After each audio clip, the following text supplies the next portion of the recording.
Someone secretly sabotaged my wedding and almost derailed my best day of my life. But the way it turned out will shock you. My wedding was supposed to be the happiest day of my life. After years of heartbreak and dead end relationships, I'd finally found Michael, the kindest, most thoughtful person I'd ever met. Together, we had planned every detail, from the delicate floral arrangements to the perfect playlist that reflected our journey as a couple. Everything was on track to be exactly as I dreamed. Then, just a week before the big day, I received an unexpected message. It was from my sister, Ashley. We hadn't spoken in over 5 years, a silence that wasn't unintentional. Ashley had always been a source of chaos in my life, someone who thrived on drama. She was the kind of person who could turn even the simplest family gathering into a whirlwind of arguments and tears. Birthdays, holidays, reunions, she had a way of making everything about her, often at the expense of others. Her message was simple, almost casual. She'd heard about the wedding and wanted to know if she could come. It was a request I wasn't prepared for, and my first reaction was a firm, internal no. After everything she'd put me through, the idea of her at my wedding felt like a ticking time bomb. But then came the guilt, creeping in slowly, especially once my mom got involved. She was quick to advocate for Ashley, reminding me that people could change and that family bonds were important. It wasn't easy to argue against her, especially when she brought up our late dad. I knew she was right. Dad always believed in second chances, and it was hard to ignore what he might have wanted. Reluctantly, I gave in. I sent Ashley a carefully worded reply, letting her know she could come but only under strict conditions. There would be no drama, no attention-seeking, and absolutely no disruption to the day Michael and I had worked so hard to create. Her response came quickly, almost too quickly. She assured me she'd be on her best behavior, promising that all she wanted was to share in my happiness. There was something about her reply that caught me off guard. It seemed earnest, maybe even genuine. Against my better judgment, I let my guard down just enough to allow her back in. Michael wasn't thrilled about the decision, but he trusted me to handle it. I wanted to believe Ashley's promises, but deep down, I couldn't shake the unease. Her track record spoke for itself, and I knew I was taking a huge risk. Looking back, I should have trusted my instincts. That single decision, allowing her to come, was the first step toward the chaos that would soon follow. The day Ashley arrived, I was already on edge. She had texted me that morning, letting me know she'd be getting into town and wanted to meet up before the wedding. Part of me felt like this was her way of easing into the event, maybe even proving she'd changed. But I wasn't sure I was ready for a heart-to-heart with her after so many years. I told her I was too busy with last-minute wedding prep, which wasn't a lie. I was up to my neck in seating charts and vendor confirmations. She showed up at the rehearsal dinner that evening, looking polished and composed in a way that surprised me. Ashley had always been a little rough around the edges, but now she seemed calm, even humble. She greeted everyone warmly, exchanged pleasantries with Michael, and kept a respectful distance. For a moment, I allowed myself to relax. Maybe she really had changed. But then, little things started to feel off.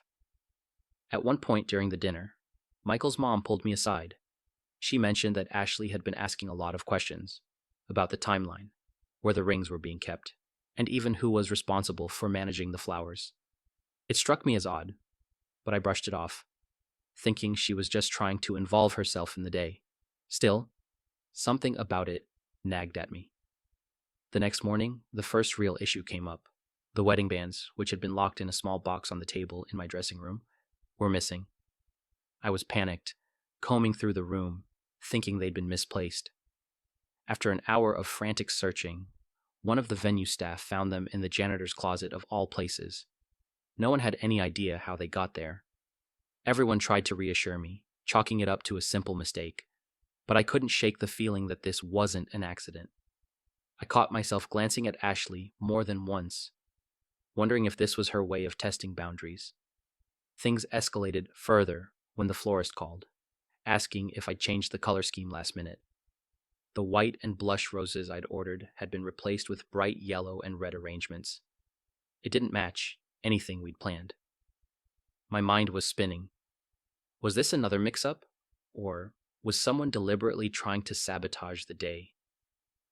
By the time I arrived at the venue for the final walkthrough, I was wound tighter than ever.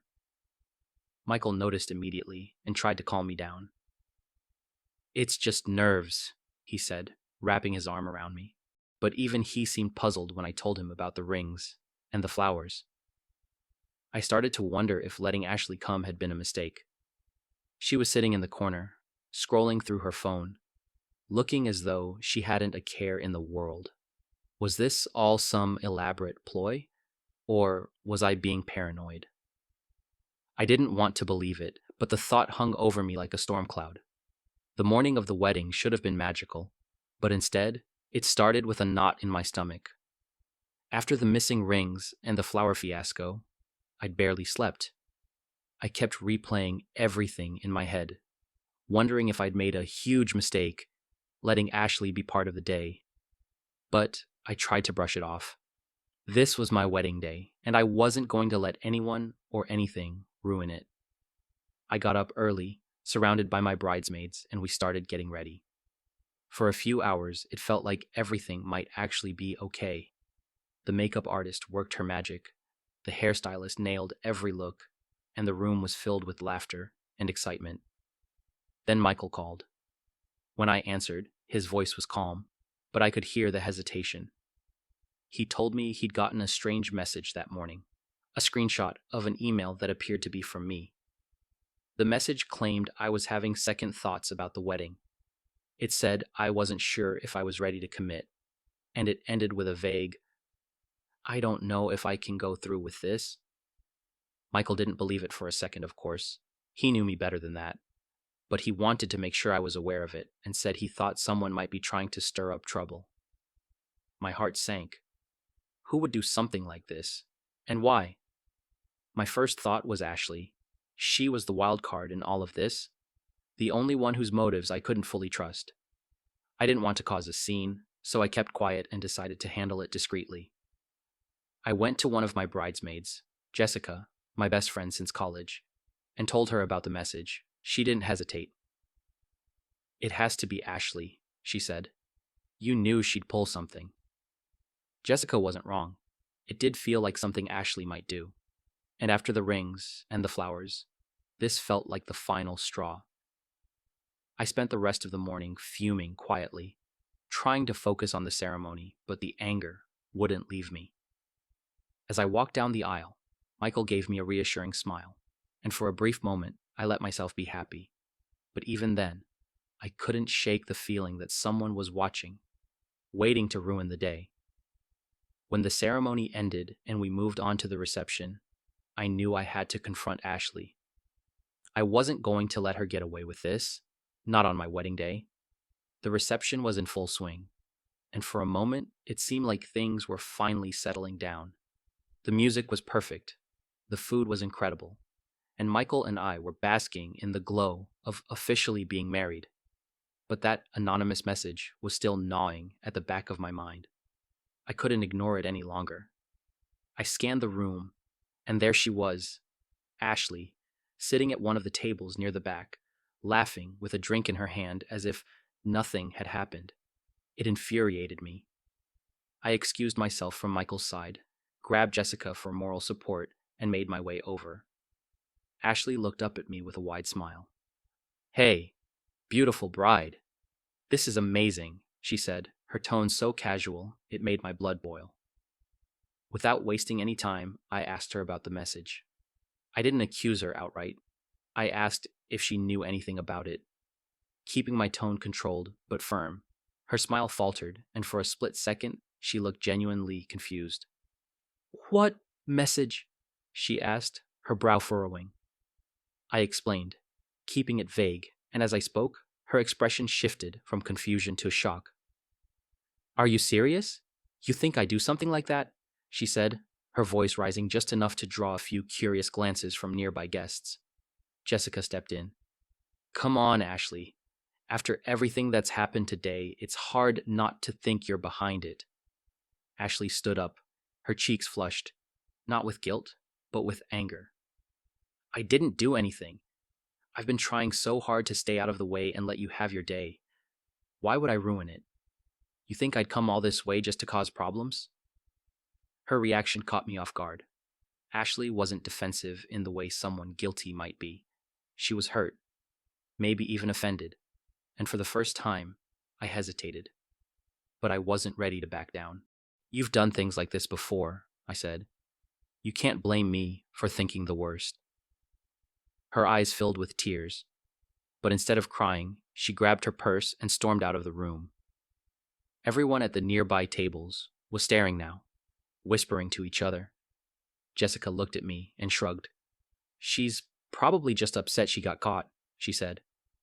Still, something about the way Ashley had reacted didn't sit right with me. It wasn't the deflection or smugness I expected. It was genuine hurt. As much as I wanted to believe she was guilty, a small voice in the back of my head was whispering that I might have made a mistake. I tried to push it aside and focus on enjoying the rest of the reception, but the doubt stayed with me. Something wasn't adding up. After Ashley stormed out of the reception, I tried to brush it off and focus on enjoying the night. I was surrounded by friends, family, and, most importantly, Michael, who kept reminding me to just breathe and let go of the stress. But no matter how much I tried to shake it, a nagging feeling kept creeping in. What if I was wrong? Later in the evening, as things began to wind down, I sat at my table, replaying everything in my head. The missing rings, the flower fiasco, the anonymous message. It all felt too coordinated to be random. But Ashley's reaction during the confrontation had thrown me. I started to think back on the timeline, trying to make sense of it. That's when I remembered something Michael's mom had said the night before. She mentioned that Ashley had asked a lot of questions, but she'd also said Megan, my cousin, had been lingering nearby, chiming in here and there. At the time, I hadn't thought much of it, but now it felt important. I decided to do some subtle digging. I asked a few of the bridesmaids and some family members if they'd noticed anything strange earlier in the day. To my surprise, a pattern started to emerge. Megan had been everywhere. She'd been near the dressing room when the rings went missing. She'd been seen chatting with the florist during setup, and one of the groomsmen even mentioned she joked about making weddings more interesting. It wasn't just the timing, it was Megan's behavior. She'd been unusually talkative all day, popping up in places she didn't need to be. I started connecting the dots, and the picture became clearer. Megan had been meddling. But the final clue came when I checked my phone. I pulled up the screenshot of the email Michael had received and noticed something odd about the timestamp. It had been sent during a time when Ashley was sitting next to me, helping me fix my veil before the ceremony. She couldn't have sent it. Suddenly, everything clicked. Ashley wasn't the saboteur. Megan was. I felt a wave of emotions, relief that Ashley wasn't behind it, anger at Megan for ruining parts of my wedding day, and guilt for how I treated my sister. I jumped to conclusions without fully thinking it through, and now I had to figure out what to do next. As much as I wanted to confront Megan right then and there, I decided to wait. This wasn't the kind of drama I wanted spilling over into the reception. Instead, I quietly pulled Michael aside and told him everything. His face darkened as I explained, but he squeezed my hand and said, "We'll handle it. Let's get through tonight first." So I put on a brave face and smiled through the rest of the evening. But I couldn't stop thinking about how Megan had managed to fool everyone and how I was going to confront her. The morning after the wedding, the lingering frustration from the previous day refused to fade. While the ceremony and reception had gone on beautifully, despite the setbacks, the knowledge of Megan's betrayal weighed heavily on me. I couldn't move forward without addressing it. After breakfast with Michael, I decided to reach out to Megan. A simple text inviting her to meet at the hotel seemed fitting. Her quick reply, full of cheerful emojis, only fueled my anger. She was acting like nothing had happened, as if her actions hadn't nearly derailed the most important day of my life. When Megan arrived, she walked in with the same air of casual confidence she'd carried throughout the wedding. Her smile was bright, her tone chipper, but I wasn't in the mood for pleasantries. I gestured for her to sit across from me, my mind rehearsing how to approach what I needed to say. The moment felt heavy as I began laying out the evidence. I recounted the string of accidents from the wedding day, the misplaced rings, the swapped flowers, and the anonymous email. I explained how her name kept coming up in conversations with guests and how the timing of the email made it impossible for Ashley to have been responsible. My voice was calm, but deliberate, each detail cutting through the false innocence Megan projected. Her demeanor shifted. For a brief second, her smile faltered, replaced by something closer to discomfort. When she finally admitted to being behind it all, her confession came quietly, almost reluctantly. It was like she hadn't expected to be caught, let alone confronted. Megan's reasoning hit harder than I anticipated. It wasn't about a simple misunderstanding or a poorly thought out joke. It was jealousy. She admitted to feeling overshadowed, resentful of what she saw as my perfect life. She claimed she hadn't meant for things to go as far as they did, but her words offered little comfort. Sitting there, listening to her justification, I struggled to process the depth of her actions. It wasn't just the inconvenience she had caused, it was the deliberate attempt to tarnish something so special to me. Her jealousy had led her to manipulate and undermine one of the most important days of my life. Megan's apology, though voiced, felt hollow. There was no real remorse in her tone, only a faint acknowledgement that she had been caught. As I left her sitting there in the hotel lobby, the weight of disappointment sat heavily in my chest. She had revealed so much about herself, not just in her actions, but in her inability to fully own the hurt she had caused. Walking back to my room, I knew the confrontation with Megan was only one piece of what I had to deal with. There was someone else I needed to address, Ashley. The guilt over how I treated her was undeniable. If there was any silver lining to the chaos Megan had caused, it was that it gave me an opportunity to finally repair what had been broken for so long. Back in the hotel room, I sat down and pulled out my phone. My finger hovered over Ashley's contact. Apologizing felt daunting. After all, I wasn't just admitting I'd been wrong, but also acknowledging that I'd allowed years of mistrust to cloud my judgment. Still, I owed it to her. I started with a simple text. Ashley, I need to talk to you. Can we meet? She didn't reply right away, which made me even more anxious. Michael, ever the calming presence, reassured me that reaching out was the right thing to do. About an hour later, Ashley texted back, I'm still in town. Where do you want to meet? I suggested a quiet cafe nearby, hoping the neutral setting would make things easier. When Ashley walked in, I could tell she was guarded. Her usual confidence was replaced with a stiffness in her posture, and her expression was unreadable. She sat down across from me, and for a moment, neither of us spoke. I had no idea where to start.